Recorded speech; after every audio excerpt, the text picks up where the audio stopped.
Friends Mirai movie నేను చూసిన review కూడా ఇచ్చేసిన అనమాట. ఈరోజు ఈ వీడియోలో కలెక్షన్స్ గురించి మాట్లాడుకుందాం. అండ్ నన్ను చాలామంది టార్గెట్ చేసి మరి కామెంట్లు చేస్తున్నారు. వీడు చూడండి ఏందది తెలుగు పాలిటిక్స్ అంట ఏమైనా కామెంట్ చేసిండో. వీడు రివ్యూకి 50,000 డిమాండ్ చేస్తుండు. 50,000 ఇవ్వకపోతే నెగిటివ్ రివ్యూ చెప్తాడు. ఓజీకి కూడా వీడు 50,000 డిమాండ్ చేస్తారు. ఒకవేళ నెగిటివ్ రివ్యూ ఇస్తే మేము చూసుకుంటాం అని చెప్పి ఏదో వార్నింగ్లు ఇస్తున్నాను అనమాట. ఊరు ఎర్రిపూక 1,00,000 సబ్స్క్రైబర్స్ ఉన్నారా నీకు? కొద్దిగా డీసెంట్గా మాట్లాడరా. నీ వదిలేగా వద్దు తిట్టకూడదు కానీ నీ అమ్మ మొగుడిచ్చిండారా నాకు 50,000 చూపిరా, ప్రూఫ్ చూపిరా.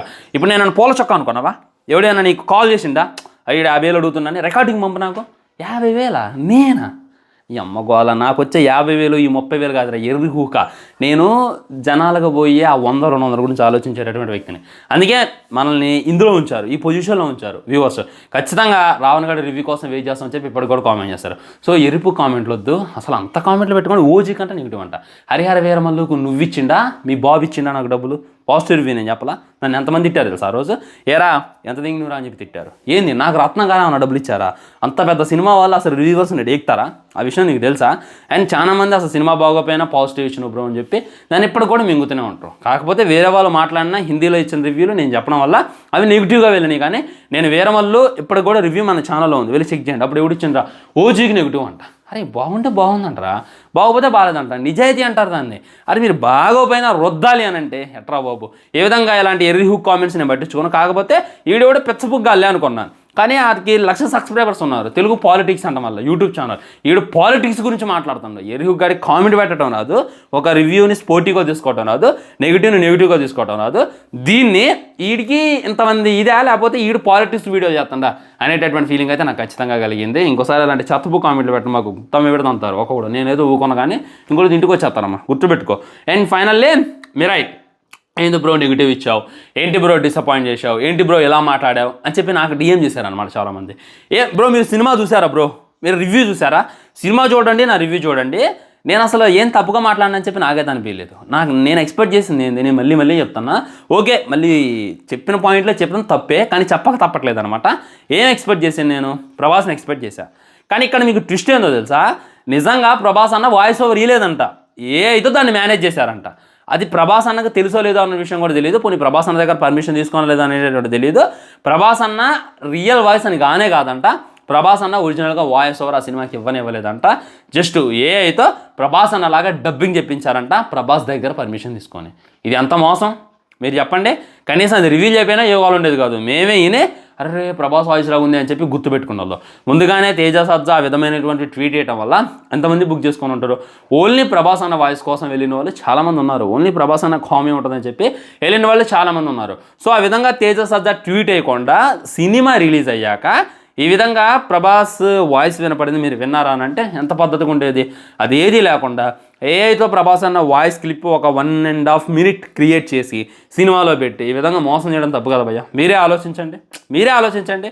ఎందుకంటే మనం పెట్టేది 200-300 అనేటటువంటిది మ్యాటర్ కాదు. ఏం చూస్తాం మనం?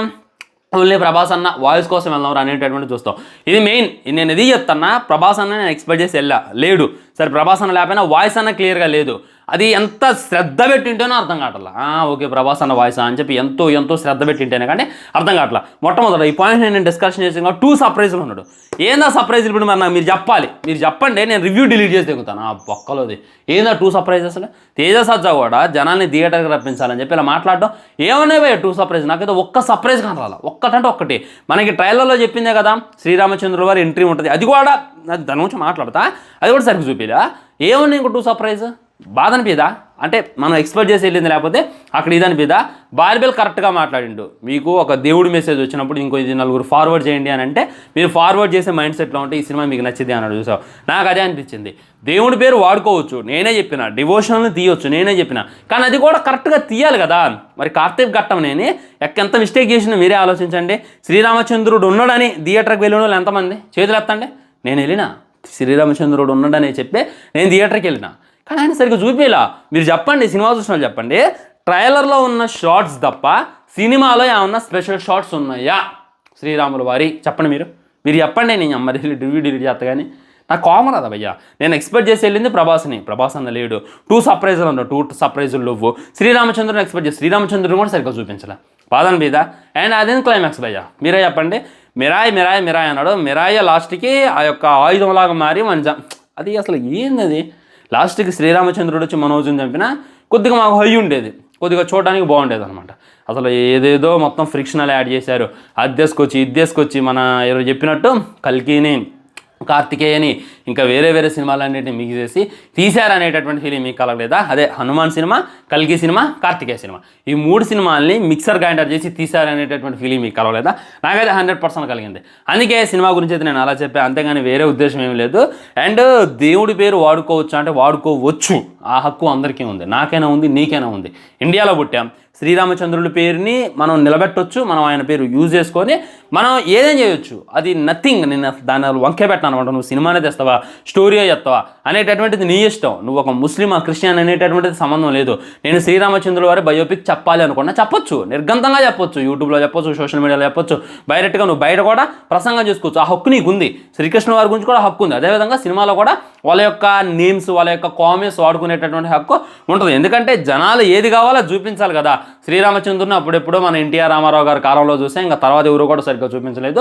ఇప్పుడు ఏదో చూపిస్తే మేము చూసి తరిస్తామని చెప్పి అందరూ అనుకుంటారు కదా, అదే ఎక్స్పెక్ట్ చేసిన తర్వాతగా దీనివల్ల కొద్దిగా డిసప్పాయింట్మెంట్ అనిపించింది అనమాట. ఓకే, పాయింట్కి వచ్చేస్తానా, చాలాసేపు మాట్లాడేసా. ఎంత కలెక్ట్ చేసింది అనేటటువంటి మాట్లాడుకోవాలంటే, నేను 100 కోట్ల సినిమాకి పెట్టారా అంటే ఒకటే కావాలి, 100 కోట్లు ఇప్పుడు పెట్టారు, 100 కోట్లు. అరే బాబు, పెట్టింది 50 కోట్లే, కానీ బిజినెస్ అది ఇది ఉంటుంది కదా, మొత్తం ఇండియా వైడ్ చేయాలి బిజినెస్. అటు ఇటుగా 100 కోట్ల బిజినెస్ అయితే జరిగింది. సినిమా ఈజీగా ఒక 100 కోట్లు వసూలు చేయగలిగితే అప్పుడు బ్రేక్ ఈవెన్ అయినట్టు. మరి సినిమా డే 1 ఎంత వసూలు చేసిందంటే 12 కోట్లు వసూలు చేసింది. ఇది ఇక గ్రాస్ నెట్ అనేటటువంటి ఇన్ఫర్మేషన్ లేదు, నా గెస్సింగ్ కరెక్ట్ అయితే ఖచ్చితంగా షేర్ అనుకుంటున్నా, నెట్ కలెక్షన్స్ అనుకుంటున్నా. 12 కోట్లు అయితే డే 1 వసూలు చేయడం జరిగింది. మరి తక్కువ ఎక్కువ అంటే డీసెంట్ కలెక్షన్సే, ఎందుకంటే హనుమాన్ సినిమా అప్పుడు ఏ విధమైనటువంటి కలెక్షన్స్ డే 1 వచ్చాయో దాని మీద కొద్దిగా ఎక్కువగానే వచ్చాయి అనేటటువంటి ఫీలింగ్ కలిగింది. అండ్ ఇవాళ రేపు వచ్చేటటువంటి కలెక్షన్స్ క్లారిటీగా క్లుప్తంగా మాట్లాడేసి అని చెప్పి నాకైతే అనిపిస్తుంది. సో సినిమా ఓవరాల్గా ఈజీగా ఒక 100-150 కోట్లు కొట్టగలిగితే సినిమాని హిట్గా పరిగణిస్తారు, లేకపోతే లేదు. మరి సినిమా హిట్ అయిద్దా ఫట్ అయిద్దా బ్రో అంటే ఖచ్చితంగా హిట్ అయితే, దానిలో డౌటే లేదు. ఖచ్చితంగా మంచి పెట్టినటువంటి పెట్టుబడిని రికవరీ చేసేటటువంటి ఇదైతే ఉంది. అంటే లైక్ మరి నా మైండ్ సెట్ అందరికి ఉంటుంది కదా, ఇది ఒకటి నేను నా మైండ్ సెట్తో రివ్యూ చెప్పిన, వేరే ఆట చెప్పను, మీ మైండ్ సెట్ ఆలోచన చెప్తా.